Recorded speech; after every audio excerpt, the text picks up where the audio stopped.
जो कहने को तो हरियाणा की यूट्यूबर थी, चेहरा खूबसूरत था, लेकिन दिल में देशद्रोह का काला जहर भरा था। वो हंसती थी भारत की बेटी बनकर, लेकिन बिक चुकी थी पाकिस्तान के हाथों।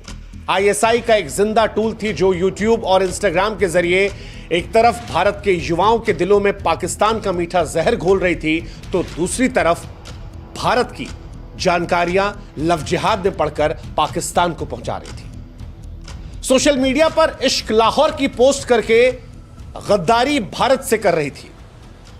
भारतीय सुरक्षा एजेंसियों और पुलिस ने उसे धर दबोचा। उसने लिखित में कबूलनामा किया, लेकिन सवाल यह है कि ऐसे देशद्रोहियों का भारत में गटर कितना गहरा है। कितने और ज्योति भारत की मिट्टी पर सांप बनकर रेंग रहे हैं।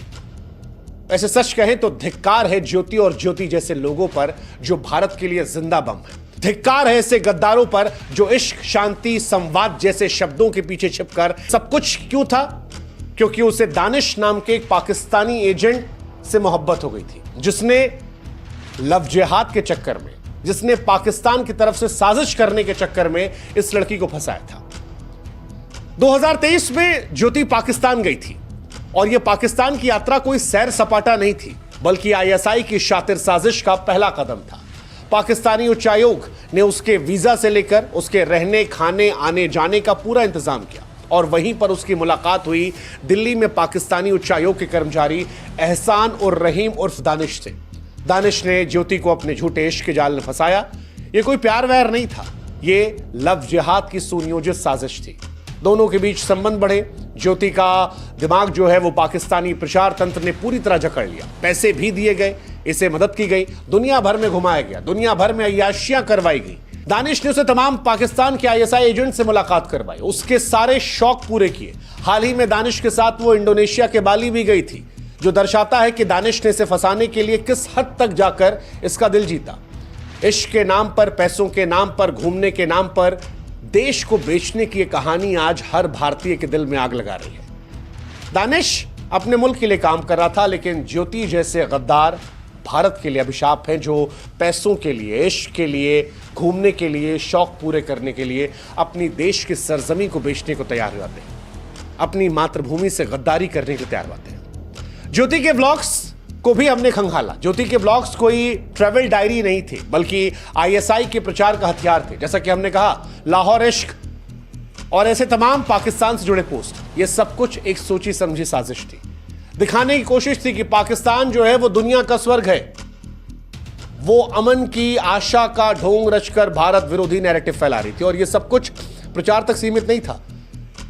जो खबर आई है वो और सेंसिटिव है। यहां तक कहा जा रहा है कि ज्योति ने भारत की सुरक्षा को ताक पर रखकर भारतीय सेना से जुड़ी तमाम गतिविधियों, गोपनीय जानकारियों को भी यहां से फॉरवर्ड किया। फॉरवर्ड करने का तरीका व्हाट्सएप, टेलीग्राम, स्नैपचैट जैसे इनक्रिप्टेड प्लेटफॉर्म्स, क्योंकि वहां पर आप पकड़े नहीं जा सकते।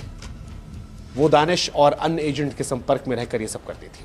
दिल्ली में रहते हुए तमाम संवेदनशील इलाकों की तस्वीरें, डेटा साझा किया और ये सब करने के लिए उसे हवाला के जरिए मोटी रकम दी गई। लेकिन इन सब के बीच में वो भारत की अस्मिता को नीलाम कर रही थी। ज्योति ने जो किया वो सिर्फ गद्दारी नहीं है, भारत की रीढ़ को तोड़ने वाला खुला युद्ध था। ऐसी हरकतों के लिए जितनी बड़ी सजा दी जाए शायद वो कम होगी। सच कहा था शौर्य फिल्म में ब्रिगेडियर प्रताप सिंह ने कि दुश्मन सिर्फ देश के बाहर नहीं होते, दुश्मन घर के अंदर भी होते हैं, गद्दार देश के अंदर भी होते हैं। और ज्योति जैसे गद्दार जो भारत की सुरक्षा को ताक पर रखकर देशद्रोह का खेल खेलते हैं, वो भारतीयों को शर्मसार करते हैं। बड़ी शर्म आ रही है कि दिल्ली में रहते हुए भारत की जानकारियां साझा की जा रही थी।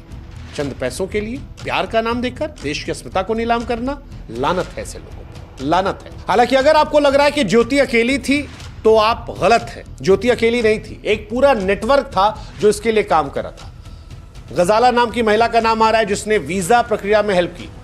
यामीन मोहम्मद का नाम आ रहा है जिसने हवाला के जरिए ज्योति को पैसे भिजवाए।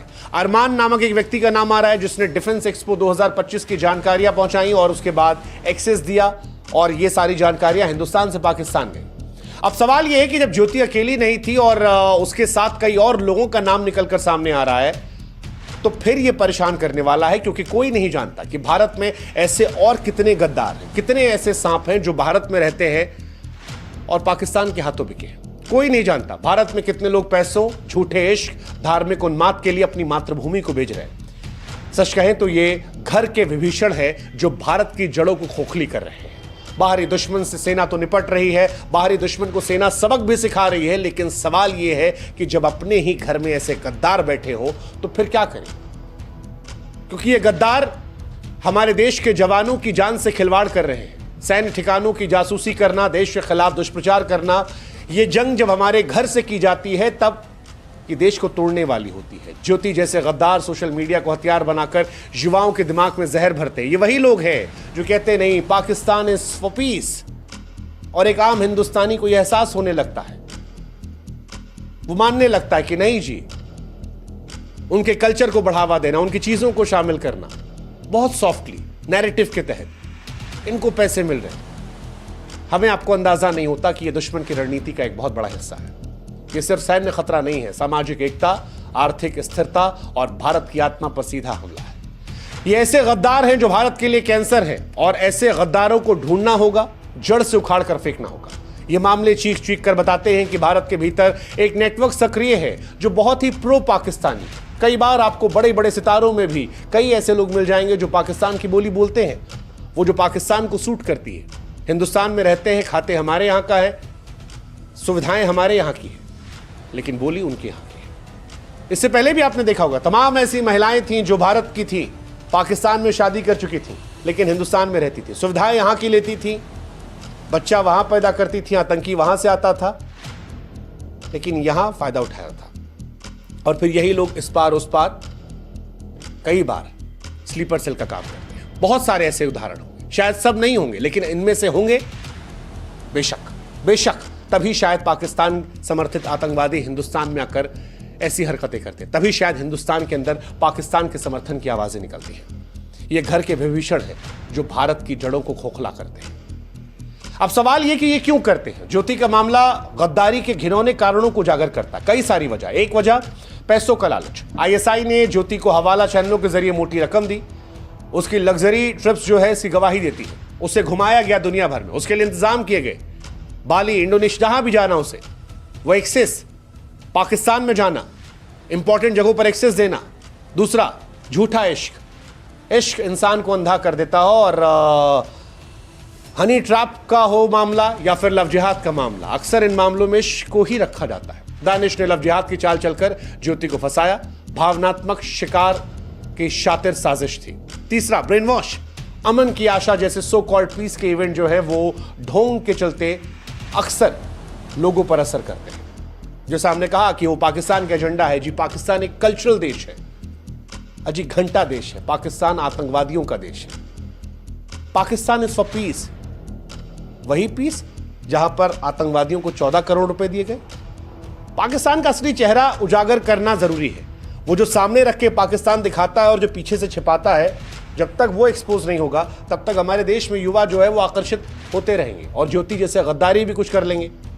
ये समझने की जरूरत है। तीसरा, कमजोर पृष्ठभूमि। सामाजिक और आर्थिक रूप से कमजोर लोग अक्सर इस नेटवर्क का आसान शिकार बनते हैं। और चौथा, वो शिकार बनते हैं जो कभी परेशान हुए थे, कभी किसी दंगों में कोई परेशान हुआ, उसको ब्रेन वॉश करना बड़ा ईजी होता है, बड़ा ईजी होता है। तमाम फिल्मों में भी देखा होगा आपने, इट्स वेरी ईजी। वैसे समझना हमको ये भी होगा कि अमन की आशा दुश्मन की साजिश है। ये जो सो कॉल्ड पीस इवेंट है, अमन की आशा जैसे संगठन भारत पाकिस्तान दोस्ती का झूठा राग अलापते हैं, लेकिन अब ऐसे मामले साबित करते हैं कि ये जासूसी, प्रचार, फंडिंग का अड्डा है। इनकी फंडिंग कहां से आती है कि जांच करने की जरूरत है।